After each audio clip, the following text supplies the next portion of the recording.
in the army, sir, and then you joined the civil services and you cleared the UPSC exam in your first attempt. हर किसी का कहीं ना कहीं government के साथ एक बहुत बुरा एक्सपीरियंस हुआ है. पूरे यूपीएससी की क्रेडिबिलिटी हिल गई है. Do you want to be IPS? शायद लोगों को आर्म फोर्सेस के प्रति वो जो अट्रैक्शन था पहले वो नहीं है. IAS का सिलेक्शन नहीं, 25 मिनट में आप देख करके किसी को भी सिलेक्ट कर लें. देखिए, सूटेबिलिटी वर्सेस एलिजिबिलिटी का मसला है सारा. Arm forces are looking for suitability. You belong to a very different category of people. How many people do you think are corrupt? Systemic issues ज्यादा है. आप पाकिस्तान गए, आपको कभी सर डेंजर लगा कहीं?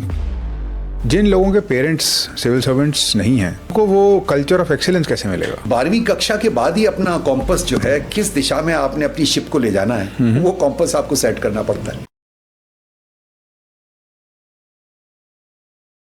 Welcome to another episode of the syllabus of life. आज के एपिसोड में कुछ ऐसी चीज़ें होंगी, कुछ ऐसे सेगमेंट्स होंगे जो ना किसी और एपिसोड में, ना किसी और पॉडकास्ट पे आपको कहीं भी मिलेंगे.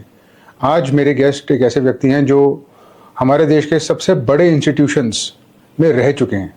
ही has served in the army, he has served in the civil services और बहुत अच्छी पोजीशंस पे. सिविल सर्विसेज में he was an IRS officer and one of the most high ranking officers in the country. He was a principal commissioner. Customs के बहुत high profile sensitive anti smuggling operation border areas पे sir ने serve करा है, to the extent that he has also bin to Pakistan, part of the head of the Indian delegation. ये सब experiences sir से हम लेंगे. Not only that, towards the end of this episode there is going to be a musical segment because he is also a professional musician, if you can believe it. It is true. And my guest is none other than Captain Sanjay Gehlot. I will let him speak for himself. Without further ado, let's get right into it and let's begin. Welcome sir to the podcast. It's a privilege to have you here.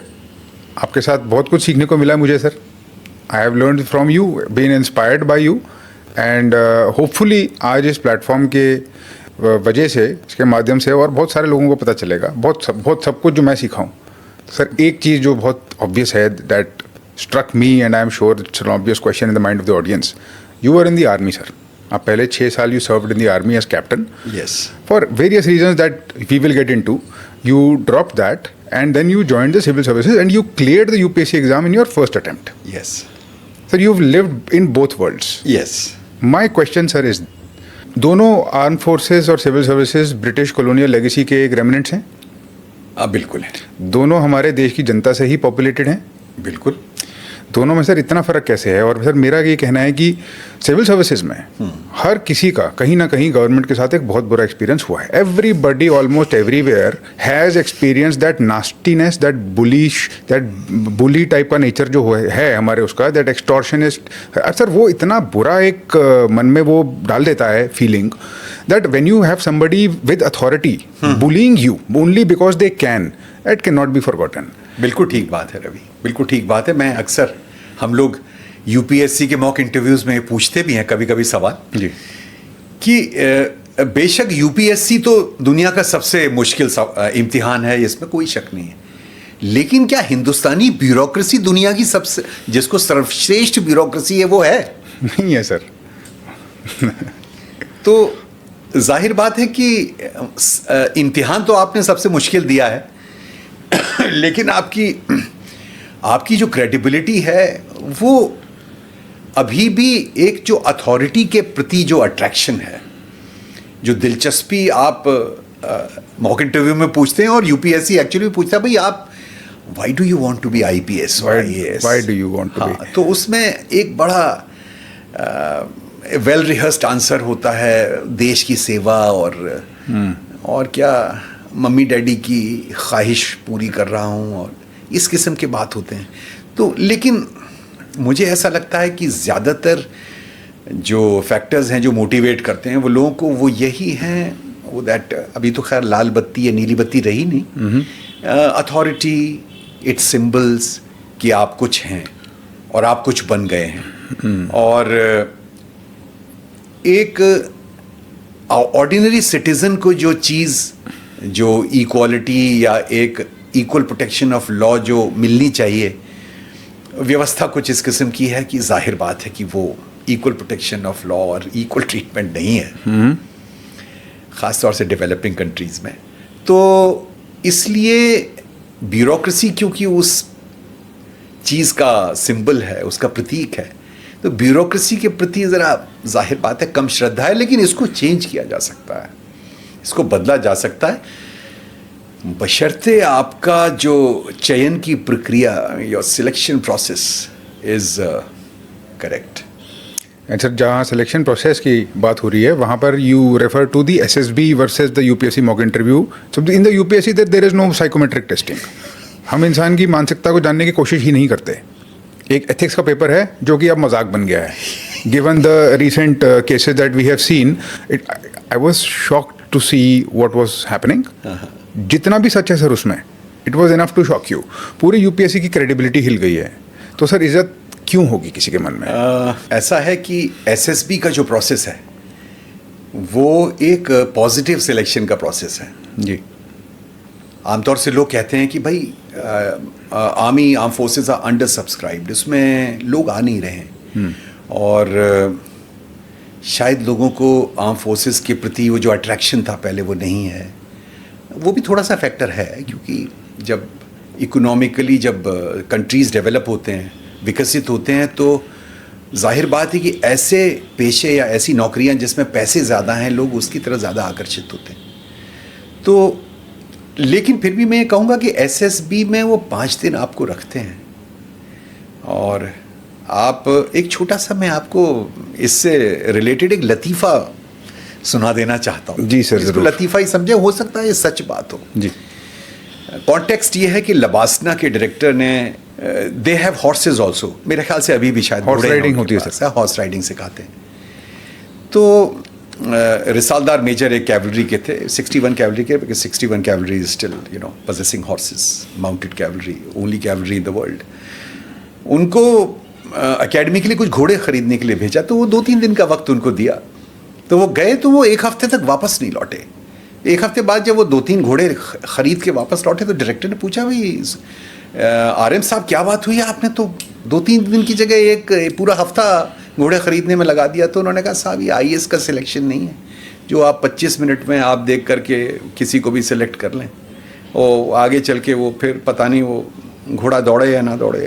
हमें तो academy के लिए घोड़े चाहिए जो मजबूत होने चाहिए, जिस पे प्रोबेशनर साहब लोग जो हैं अच्छे से ट्रेनिंग कर सकें, और इस करके चीज़ों में वक्त लगता है। तो एसएसबी में 5 दिन आपको रोकते हैं। पहले दिन ही आपका साइकोलॉजिकल टेस्ट, थीमेटिक एपर्सेप्शन टेस्ट, जिसमें कि 13 स्लाइड्स आपको दिखाते हैं 30 सेकंड के लिए, और उसमें 4 मिनट आपको मिलता है हर एक स्लाइड के ऊपर एक छोटी सी 50-60 शब्दों में एक कहानी लिखने के लिए, और 13वीं स्लाइड ब्लैंक होती है। तो आपको जब 12 स्लाइड देखने के बाद 13वीं ब्लैंक मिलती है, और उसमें लिखता है कि आप जो चाहो लिख दो। तो आपका जो साइकोलॉजिकल मेकअप है वो आप छुप नहीं सकते। तो साइकोलॉजिस्ट आपको जो स्क्रीन करते हैं वो आपको इसका अंदाज़ा लगा सकते हैं कि आप अप्रोप्रिएट, आप देखिए सूटेबिलिटी वर्सेस एलिजिबिलिटी का मसला है सारा जी। आप एलिजिबल हैं, आपने बीए या graduation whatever is the requirement, and आपने you taken enough attempts, and you belong to is the whatever category, and you can take the exam, और आपने सारी स्टेजेस पार करते हुए वहाँ पहुँच गए। लेकिन आप, ये तो एलिजिबिलिटी का मसला हुआ, लेकिन वो सूटेबल आप हैं नहीं उस काम के लिए।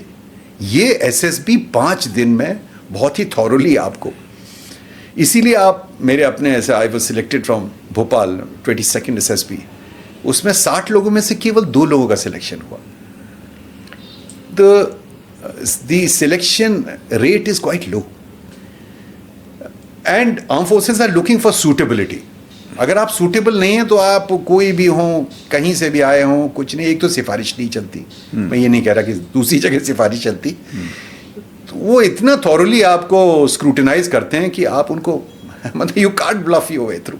बट सर उनके पास एक जरिया भी है जो आपको देख पाता है, दे सी थ्रू यू। हाँ वो तो है रवि, मेरा कहना ये है, जस्ट अ थॉट, कि आप ये एथिक्स के पेपर की जगह है, आप ये put the candidates through the psychological test. I mean, which can include, there are very smart tests available.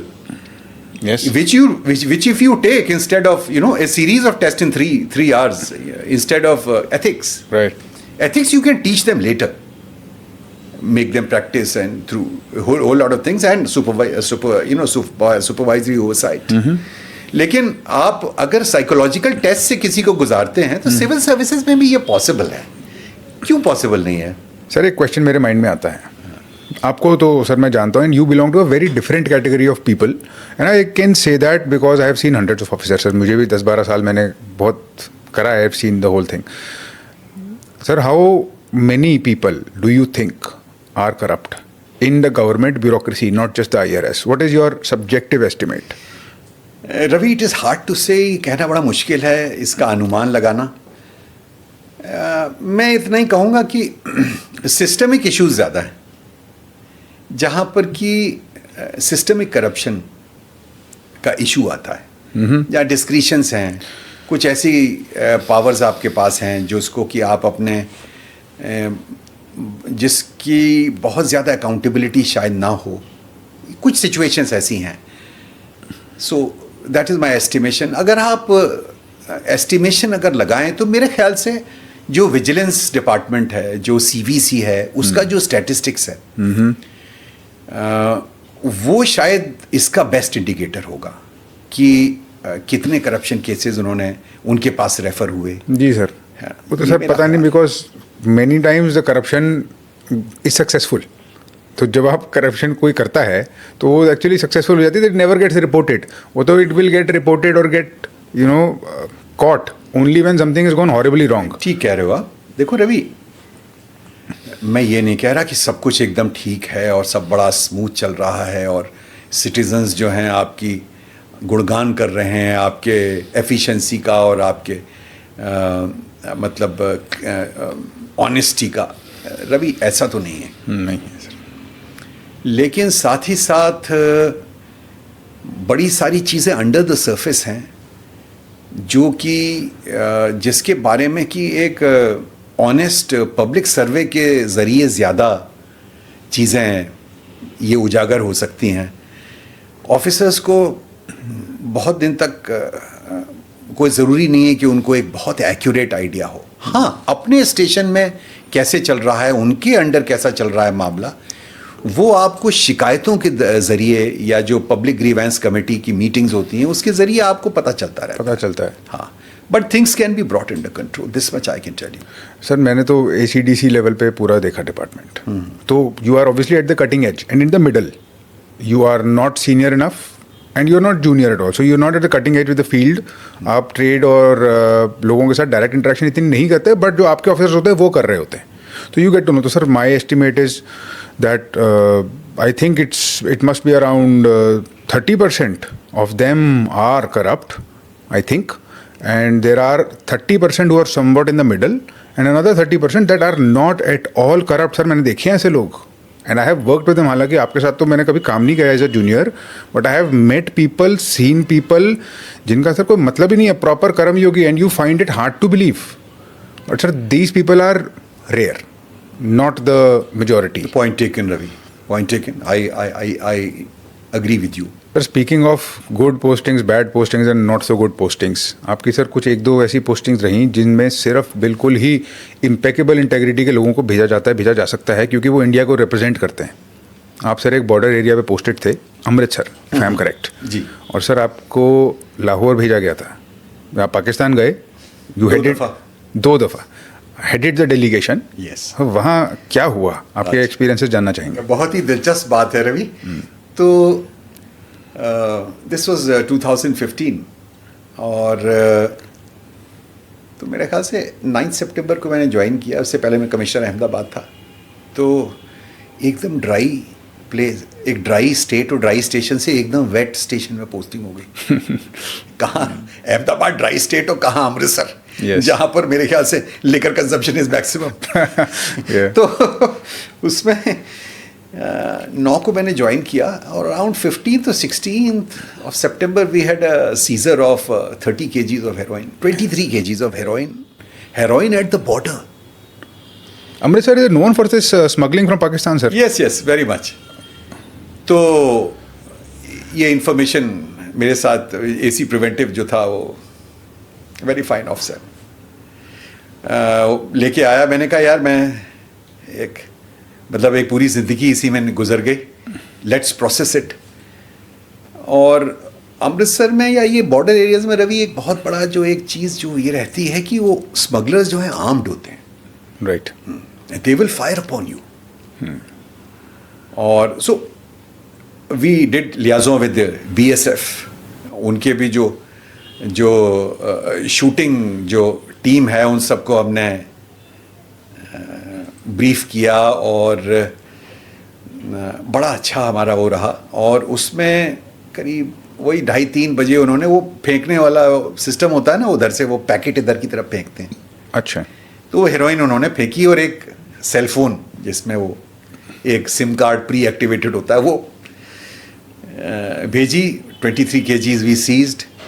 It was मतलब बॉर्डर पे सीजर शायद कोई 30 साल बाद कस्टम्स ने किया था, कस्टम्स की इंफॉर्मेशन पे। आपको कभी सर डेंजर लगा कहीं कुछ ऐसा कि? नहीं, पाकिस्तान में नहीं, एक बार भी नहीं, कभी भी नहीं। We were well protected. और बाकी देखा जाएगा यार, कुछ नहीं, हमारे पास तो कोई वेपन नहीं था, लेकिन बाद में जो साथ में बनते हैं उनके पास तो वेपन है ना, तो इतना तो for a qualified weapon instructor तो यार वो डर नहीं है। राइट। बट सर उससे पहले एक सवाल पूछना चाहता हूँ मैं अटारी वाघा बॉर्डर के बारे में। बड़ी फेमस एक वहाँ पे परेड होती है हर रोज, there is a flag exchanging ceremony. Flag it's called reveille and retreat ceremony. It's called. Retreat ceremony. Yes. So the retreat ceremony is done with a lot of pomp and show, which is I think is over and above what people do. मतलब पैर उठा के एकदम, why do they do that? वो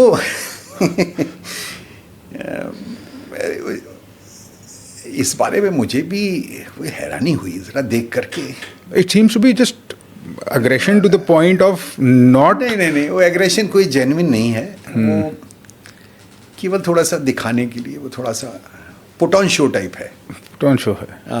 Why the need for it, sir? नहीं, मैंने उनसे पूछा, मैंने कहा यार एक तो अब यार फौजी को एक तो किसी का यार मार्चिंग और परेड जो है वो उसमें उसके नुक्स निकालने में 1 मिनट नहीं लगता। मैंने कहा यार आप क्या मार्चिंग कर रहे हो, आपके तो जवानों के कदम ही नहीं मिल रहे।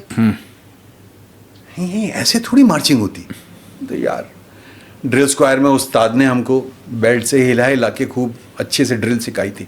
वो ड्रिल ऐसे दिमाग में बैठ गई है कि वो अगर कदम नहीं मिल रहे मार्चिंग स्क्वाड के तो एकदम से आप नोटिस करते हैं।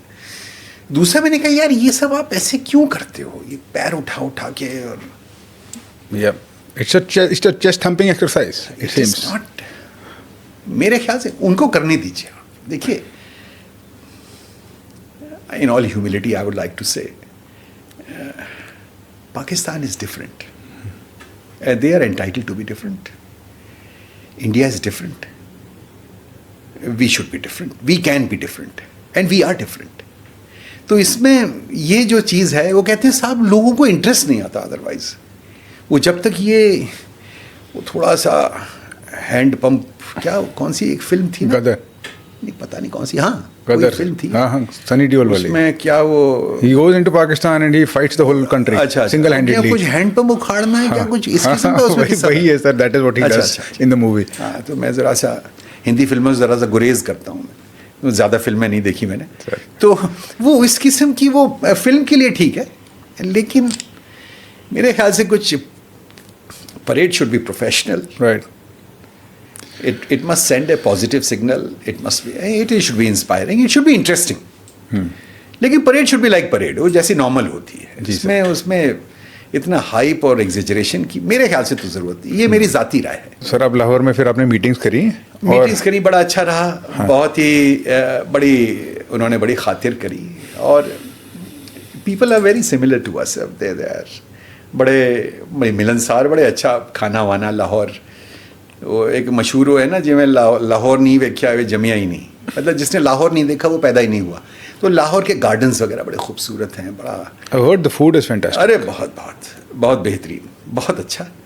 और गोश्त खास तौर से, सो मीट प्रिपरेशंस और वो सब बहुत अच्छा, वो बहुत ही लजीज और बड़े। Sir, you felt like you were under surveillance all the time? Yes. How so? आप पे नज़र रखते हैं वो एक उनकी सीक्रेट एजेंसी का जो बंदा है वो they are shadowing you all the time. आप किससे मिल रहे हैं, आपसे मिलने कौन आ रहा है. ये जो थिंकिंग है which brings me to that question about the IAS. इस टाइप की लीडरशिप अपनाने का और डेमोन्स्ट्रेट करने का मौका ही कम मिलता है because the IAS seems to have monopolised all the top position in the government. It's a well known fact sir. What do you have to say about that? Ravi, ये सच बात है. आप ये देखिए कि मेरे ख्याल से 80 से ज़्यादा सेक्रेटरी लेवल पोस्ट हैं गवर्नमेंट ऑफ इंडिया में. सब किस्म के आपको डिपार्टमेंट, मतलब मिनिस्ट्री और मिनिस्ट्री में छोटे छोटे डिपार्टमेंट हेडेड बाई सेक्रेटरी मिल जाएंगे. लेकिन जो एक्सपर्ट ब्यूरोक्रेसी है, रेवेन्यू सर्विस है, कस्टम्स है, इनकम टैक्स है, उसके जो चेयरमैन हैं उनको अभी भी स्पेशल सेक्रेटरी का ही दर्जा मिला हुआ है. तो पारसारथी शोम की एक कमेटी की एक रिपोर्ट आई थी, उसमें उन्होंने ये कहा था कि देखिए ये बड़ा इंपॉर्टेंट है कि जो महकमे हैं, जो डिपार्टमेंट्स हैं, उनके जो लीडर्स हैं they should be leaders, they should be at the top level and सर्वे सर्वा बोलते हैं ना जिसको, they should be fully in charge of everything. They should not be reporting to revenue secretary and play second fiddle. Right. तो उसमें क्या होता है रवि कि अगर आप अपने ऑर्गेनाइजेशन के हेड नहीं हैं और वो आपको दर्जा हासिल नहीं है, आप फुल फ्लैश सेक्रेटरी नहीं, but secretary is the highest rank, वो अगर आपको हासिल नहीं है तो फिर वो उनको ये लगता है कि भाई हमारे ऊपर भी कोई है, वो रेवेन्यू की जिम्मेदारी उसकी है, और एक सेकेंडरी टाइप का एक किस्म का रोल. हालांकि चेयरमैन और both the boards are doing the best for revenue administration and generation, लेकिन फिर भी रवि कहीं ना कहीं ये तो सच बात है कि वो they are not being at the top level. To my mind, if I were to decide, I mean I would propose that there should be a secretary direct taxes, revenue secretary, call it revenue secretary direct taxes, and one revenue secretary indirect taxes, fully in charge of their, because they have grown with the thing. Who should be an IRS officer? Should be an IRS officer. Similarly, why CAG should be from the IAS? Can you give me one good reason? That's a very technical job, CAG. यार जिन्होंने जिंदगी भर audit किया है, Yes. और जो शख्स कभी एनिमल हस्बेंड्री में रहा है, due regard to them, animal husbandry में रहा है और कभी कंप्यूटर सेल का इंचार्ज रहा है, कभी इधर रहा है उधर रहा है, स्टेट में या सेंटर में, उसको आप अचानक CAG बना दें. वो जो ऑडिट का काम है वो कैसे, वो तो स्पेशलिस्ट काम है. रवि, तो आपका ये स्टेटमेंट एकदम सही है, मैं इससे पूरा इत्तेफाक रखता हूँ. That jack of all trades and master of none are in charge of the commanding positions, and the expert bureaucracy is reporting to the generalized bureaucracy. I mean, I know I have no hesitation and I have no problem in inviting all kind of comments on this statement. Yeah. I think that debate should open up. Why should it not? Yeah, absolutely. Speaking of that debate, sir, there is one segment of bureaucracy which I think is a little bit aloof from it, as it should be, which is the IFS, Indian Foreign Services, Yes. of which your own daughter Yes. is a representative. Yes. My daughter is, yes. आपकी बेटी sir petal Gehlot, she cracked the UPSC exam. Yes, She is 2015. IFS officer, Yes. India's representative to United Nations. Yeah. And very inspirational. जितनी भी social media पे clips वगैरह हैं petal की, देर all very inspirational. बहुत लोग इंस्पिरेशन लेते हैं उनसे. You must be very proud sir. Yes. I mean, it's a matter of great satisfaction for me that she got the service. उसको वो सर्विस मिली जो वो चाहती थी, और बहुत ही इंटरेस्ट लेके वो काम कर रही है, और एक इंस्पायरिंग एग्जाम्पल है बाकी लोगों के लिए भी. और फॉरेन सर्विस एक बहुत ही यूनिक सर्विस है, और उनके ऊपर हर किस्म की रिस्पॉन्सिबिलिटी है, नेशनल सिक्योरिटी से लेकर के नेशनल, मतलब हर किस्म का नेशनल इंटरेस्ट कहीं ना कहीं हमारी विदेश सेवा के साथ जुड़ा हुआ है. जी सर. सर, जब आप देखते हैं पेट्रोल की सर्विस को, तो क्या आपको कभी कंसर्न होता है उसके लिए? उसके सबसे बड़े चैलेंजेस क्या हैं? डिप्लोमेसी रवि अपने आप में एक बहुत ही हमेशा से चैलेंजिंग एक करियर रहा है. उसमें it's full of challenges of all kinds. एक बहुत बड़ा चैलेंज ये भी होता है कि आप किसी ऐसी कंट्री में पोस्टेड हैं जो कि फेवरेबल मतलब फ्रेंडली नहीं है, तो वहाँ पर डिप्लोमेट्स के सामने बहुत बड़ा चैलेंज रहता है। आपने देखा होगा अफ़गानिस्तान में एक हमारी लेडी ऑफिसर, जब हमारी कॉन्सुलेट के ऊपर, एम्बेसी के ऊपर हमला हुआ था, तो she played a very important role in securing the safe exit of the embassy staff. Right. तो उस किस्म के डेंजर्स हैं। होस्टाइल कंट्रीज़ में उनको बहुत ही होस्टाइल एनवायरनमेंट में काम करना पड़ता है in protecting and furthering the national interest. तो ये कंसर्न मतलब ये है कि as a parent I mean I am quite satisfied that they are professional and it's a very well structured organized organization. They take care of their officers. Sir मैं जानना चाहता हूँ, आई थिंक बहुत लोग भी जैसा सब जानना चाहेंगे कि आपका क्या रोल रहा पेटल की ग्रूमिंग में, उसकी तैयारी में, उसकी सिलेक्शन में, और जिन लोगों के पेरेंट्स सिविल सर्वेंट्स नहीं हैं उनको वो कल्चर ऑफ एक्सीलेंस कैसे मिलेगा? रवि, ऐसा है कि पेरेंट्स का रोल जो है वो आपने बड़ा अच्छा एक कल्चर ऑफ एक्सीलेंस, एक सोशियोलॉजी का जो टर्म है, एक culture of poverty and deprivation and culture of excellence, ये बहुत एक अहम रोल, एक अहम किरदार अदा करता है कि कोई भी एस्पिरेशनल कैंडिडेट यूपीएससी का हो या आर्मी का हो या किसी का भी हो, गाइडेंस करने में कि वो किस तरीके से अपने बच्चे को बाय शेयरिंग इनपुट्स उनको कैसे इंस्पायर कर सकते हैं। तो पेटल ने 12th के बाद ही ये फैसला कर लिया था कि मैंने ये कहा कि बेटा अगर यूपीएससी देना है तो एक तो अभी से ही ऐसे विषयों का चयन करो, ऐसे सब्जेक्ट चूज़ करो जो तुम्हें ऑप्शनल में लेने हो, उसमें बीए में करो, फिर उसमें एमए करो दिल्ली यूनिवर्सिटी। तो उसने मेरी 3rd generation political science and international relations, my mother did it in 1974 and I distinctly remember when she appeared for the viva the Pokhran 1 blast, you know, the Pokhran 1 explosions had taken place, peaceful nuclear explosion, 1974. Then I did masters in pol science, then my daughter did it from LSR, she's a topper, gold medalist from Delhi University. तो उसने 12th के बाद ही जब BA join किया, उसी में political science ले लिया, फ्रेंच भी लिया। फ्रेंच में उसका जो कंपलसरी फॉरेन लैंग्वेज है वो फ्रेंच है। She has done interpreters course from Monterey in California. She has been interpreter to the Prime Minister. And तो शुरू से ही आपको जो है ना, जिसको कहते हैं ना सेटिंग योर कॉम्पस, आपको 12वीं कक्षा के बाद ही अपना कॉम्पस जो है, किस दिशा में आपने अपनी शिप को ले जाना है, वो कॉम्पस आपको सेट करना पड़ता है।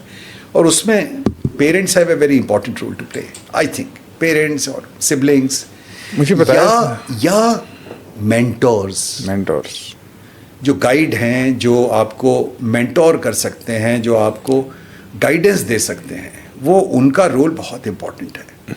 जी सर।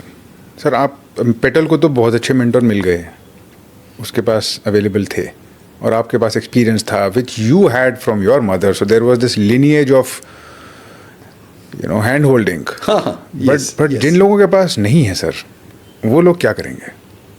रवि, मुझे तो ऐसा लगता है कि अब जैसे आप हैं, मैं तो रिटायर हूँ और मेंटरशिप कर भी रहे हैं, मुझे थोड़ा तजर्बा है। Large number of over 1600 candidates I had the pleasure of conducting the mock interview. Yes. और आपको भी तजर्बा है काफ़ी। हम लोगों ने खुद यूपीएससी क्लियर किया हुआ है और फर्स्ट हैंड एक्सपीरियंस है। I think should we not extend a helping hand? No question about it, sir. मुझे तो मेरी लाइफ की satisfaction I get from that only. In fact, it was one of the main reasons that I quit my job in the IRS. I found more impact, more meaning in mentoring people. Yeah. तो वो तो इस पे निदा फाजली साहब का एक शेर आपको अर्ज करना चाहता हूँ कि जिन चरागों को हवाओं का कोई खौफ नहीं, जिन चरागों को हवाओं का कोई खौफ नहीं, उन चरागों को हवाओं से बचाया जाए। क्या बात है, क्या बात। तो मेंटरशिप यही है जी सर, कि यू कैन रियली पुट, देखो मेंटोर का जो काम है वो जो ऑर्केस्ट्रा में जैसे जो जुबिन मेहता के हाथ में बेटॉन होता है, वो वायलिनिस्ट को बताता है कि आपने कब और कितना वायलिन बजाना है। जो जो जो सेक्सोफोन बजा रहे हैं या जो ब्रास सेक्शन है उसको बताता है आपने कहाँ पर किस तरीके से म्यूजिक को ऊपर ले जाना है, क्रेशेंडो या नीचे लाना है, डायनेमिक्स क्या होगी, वो सब बताता है। लेकिन बजाना जो है वो जिस इंस्ट्रूमेंट को, तो यूपीएससी एग्जाम हो या चाहे कोई और हो, वो है हर एक को अपना अपना साज जो है अपने हिसाब से, अपनी स्कोर शीट के हिसाब से बजाना है। लेकिन मेंटोर ये बता सकता है आपको कि आपको कौन सी कॉर्ड, आपका जो चार्ट है उसमें कैसे देख करके किस तरीके से बजाना है, उसमें क्या एक्सप्रेशन आना चाहिए। सही बात है सर। वो बेटॉन के जरिए आपको गाइड कर सकता है, लेकिन आपका वायलिन आपके लिए नहीं बजा सकता। Correct correct. तो ये मेंटोर का रोल है मेरा ख्याल से। जी सर, यही है। और जितना मेरा एक्सपीरियंस है, बिल्कुल इसी चीज़ की ज़रूरत है उनको। This is the gap I try to fill. That is why I wanted to ask you also, because you have been a mentor to me, you've been a mentor to Petal, and you've been a mentor to many other people as well. Yes. I am in direct touch with many students. तो main problem ही ये है sir, बहुत सारे students they come from a culture of deprivation, they come from a culture of poverty. There are no role models. There is nobody to tell them कहाँ पे procrastination को beat कैसे करना है. There is nobody to tell them कि slow down or you need to fasten up. बिल्कुल। वो input मिलता नहीं है सर उनको। कंटेंट तो वो सीख लेते हैं, हाँ। क्योंकि मोरलेस सेल्फ मोटिवेटेड लोग ही यूपीएससी करते हैं। बट एक 1.5 साल की सर जो गाइडेंस होती है, उनको लगे कि कोई है जो टाइम आने पे हेल्प कर देगा और जो टाइम आने पे ठीक चीज़ बता देगा, वो बहुत ज़रूरी है। हाँ। तो इसी पे एक शेर और प्लीज़, कि हर कदम पर गिरे मगर सीखा, हर कदम पर गिरे मगर सीखा, कैसे गिरतों को थाम लेते हैं। क्या बात है। तो गिरतों को संभाला कैसे जाए, ये बहुत एक अहम किरदार है। जी जी। ये इसको, और ये जो रोल है रवि, इसको जैसे ही यूनिवर्सिटी में जब स्टूडेंट पहुंचते हैं, आइडियली मेरे हिसाब से, if I had my way, I would humbly suggest to the universities and colleges कि आप यूपीएससी के लिए अगर कोई स्टूडेंट लेना चाहता है, तो वो जैसे ही 12th के बाद आपके कॉलेज में एडमिशन लेता है, तो एक सैटरडे को या एक फ्राइडे को 1 घंटे का या कुछ हफ्ते में एक बार एक जो जनरल ब्रीफिंग होती है स्टूडेंट्स को कि आपने कैसे प्रोसीड करना है, वो अगर कॉलेजेस चाहें, यूनिवर्सिटीज़ चाहें, तो वॉलंटरी बेसिस पे, जैसे आप हैं, मैं हूँ, हम लोग कर सकते हैं। जी सर, करती हैं सर। कुछ यूनिवर्सिटी के स्टूडेंट सेल्स होते हैं जो करते रहते हैं, but I don't think it's that periodic. It's not very regular उससे। तो क्योंकि उसी लेवल से लोगों को ज़रूरत होती है। जी sir. They will have to be motivated and put on the right track from the BA first year itself और BSc first year itself, as the case may be. Sir, हम यूपीएससी की बात कर रहे थे। आप जनरल कैटेगरी से हैं, पेटल ने जनरल कैटेगरी के थ्रू क्लियर करा, मैं जनरल कैटेगरी से हूँ। सर, आपका रिजर्वेशन के बारे में क्या ओपिनियन है? रवि, ये बहुत ही कॉम्प्लेक्स इशू है। इसके बारे में कोई भी एक, जिसको कहना चाहिए ना, एक कोई प्लेन स्टेटमेंट के ज़रिए इस इशू को एड्रेस नहीं किया जा सकता। इसमें जो सबसे जो अहम चीज़ है, सबसे मुख्य चीज़ है, वो ये है, अगर आप इस व्यवस्था के बेनिफिशियरी हैं, तो जाहिर बात है आपकी राय अलग होगी, और अगर आप इस व्यवस्था के बेनिफिशियरी से डिप्राइव्ड हैं, तो आपकी राय जाहिर बात है दूसरी होगी। मैं इतना ज़रूर कहूँगा कि रेस्पेक्टेबल बाबा साहब अम्बेडकर साहब ने जो शुरू में जो व्यवस्था रखी थी और रिकमेंड की थी, वो केवल 10 वर्ष की रखी थी। राइट। तो अभी हम 70 वर्ष, क्या 77 वर्ष चल रहा है, 76 वर्ष बीत चुके हैं, लेकिन जिस इरादे से ये चीज़ पॉजिटिव डिस्क्रिमिनेशन या एक एफर्मेटिव एक्शन जिसे कहना चाहिए, वो व्यवस्था लाई गई थी, वो कामयाब हुई है। लेकिन ये ज़रूर है कि जिस तरीके से जो इरादा था कि कितने जल्दी वो इसका एक बहुत बड़ा उद्देश्य ये था कि जाति व्यवस्था को कैसे धीरे धीरे अपने समाज से निष्कासित किया जाए, मतलब how to abolish the caste system. बिल्कुल sir, the idea was to remove लेकिन इट। रवि, प्रॉब्लम ये है कि सिर्फ जाति या जो वर्ण, जो जिस हिसाब से जो व्यवस्था इस समय है और डिमांड है कि साहब और आप सर्वे कराइए, सर्वेक्षण कराइए, और अगर है तो और 70-80% उसको बढ़ाइए। This directly militates against what honourable Baba Saheb had said and prescribed and recommended in the constitution. Right. Sir, you know what I respect about you the most, and I have a lot of respect for you, but one thing that stands out for me very personally, you never let go of your individual personality while you were in services. आप बाबू नहीं बने, आपकी personality distinct है. You wear it with pride. People don't know it, but you are a professional musician. Thank you, Ravi.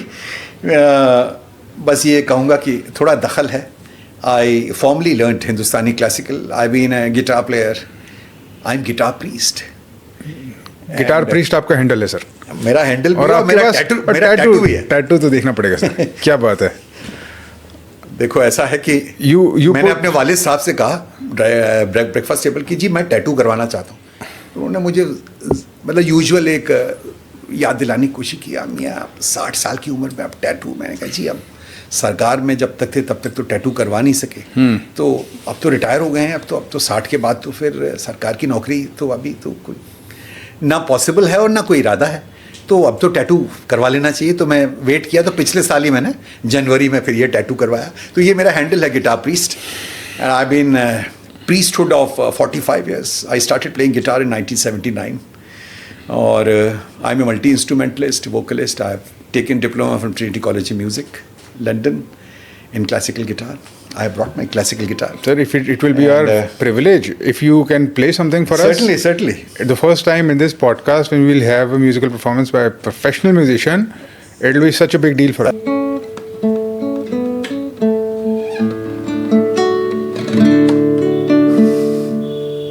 मैं जिंदगी का साथ निभाता चला गया,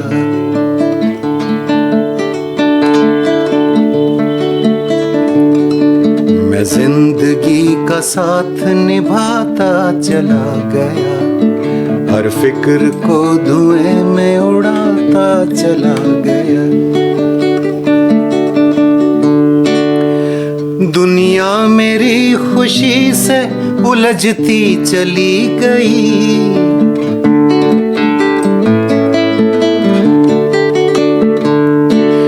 दुनिया मेरी खुशी से उलझती चली गई, उलझती चली गई, उलझती चली गई। मैं जिंदगी से जाम लड़ाता चला गया, मैं जिंदगी से जाम लड़ाता चला गया, हर फिक्र को धुएं में उड़ा।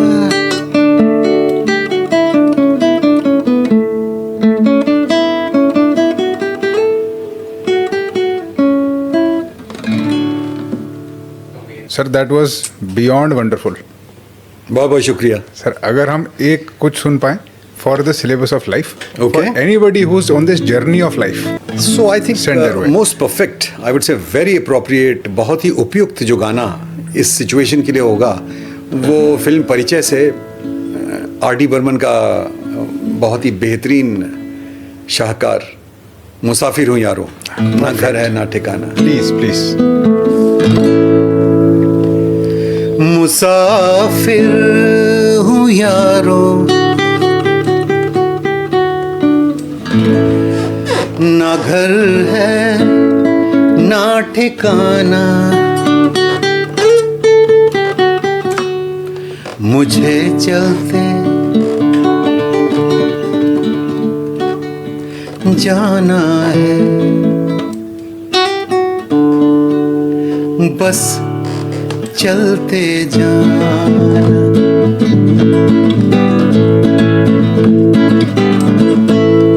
मुसाफिर हूँ यारो, ना घर है ना ठिकाना, मुझे चलते जाना है, बस चलते जाना।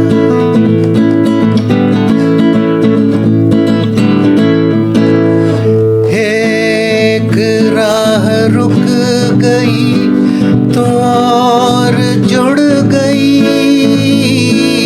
मैं मुड़ा तो साथ साथ राह मुड़ गई। हवा के परों पर मेरा आशियाँ, मुसाफिर हूँ यारों, ना घर है ना ठिकाना, मुझे चलते जाना है, बस चलते जाना। दिन ने हाथ थाम कर इधर बिठा लिया, रात ने इशारे से उधर बुला लिया। सुबह से शाम से मेरा दोस्ताना।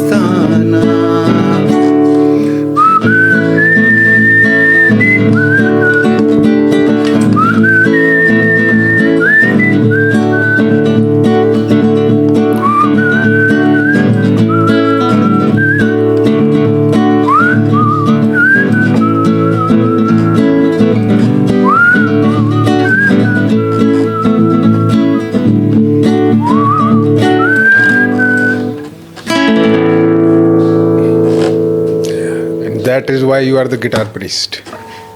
Priesthood Priesthood. since 1979. Yes, I stand converted. Thank you. It was Thank you. beautiful. Ravi, जिंदगी में जो बैलेंस है, जो हम लोग यूपीएससी में एस्पिरेंट्स को भी बताते हैं, that balance is very necessary. अगर आप if you are able to strike balance, I mean I have experience it first hand. My guitar is always on the stand. पढ़ाई भी कर रहे हैं, अभी भी पढ़ाई करनी पड़ती है. मैं एक किताब लिख रहा हूँ. हाँ सर, आप लिखते भी हैं. You are writing a book called politics without politicians, which I can't wait to read. Oh yes, yes. So me and With Major General Singh, Major General Singh, who has been on the show. Oh yes, yes, yes. Absolutely, he's a most outstanding soldier. So we are writing a book. तो पढ़ाई, आप retire कभी नहीं होते पढ़ाई से. आपको constantly पढ़ाई करते रहना पड़ता है. I'm as far as music is concerned, I'm a humble student. मैं एक छात्र, एक विद्यार्थी हूँ संगीत का, और संगीत की सेवा में मेरे लिए संगीत जो है वो एक प्रार्थना या एक प्रेयर है, जिसको कि मैं रोज़ विदाउट ब्रेक एक निश्चित वक्त पे करता रहता हूँ. पर्सनालिटी हो तो सर आप जैसी. अरे बहुत आपका बहुत बहुत धन्यवाद रवि. बहुत अच्छा लगा इस podcast. You set the bar so high that you set the younger generation to shame. अरे नहीं, ऐसा कुछ नहीं है. हर एक को अपना अपना आसमां जो है खुद तलाश करना है, और उसके लिए परवाज़ की तैयारी करनी है. सर मुझे उम्मीद है कि सुन के आपकी बातें और आपका म्यूज़िक एक झलक मिली होगी. सिर्फ एक झलक ही मिल सकती है इतना टाइम में, किस टाइप की पर्सनालिटी है. अरे बहुत आपका. और कितना इंस्पिरेशन उससे लिया जा सकता है. I can't thank you enough. Thank you very much. Thanks Ravi. Thank you sir. Thank you.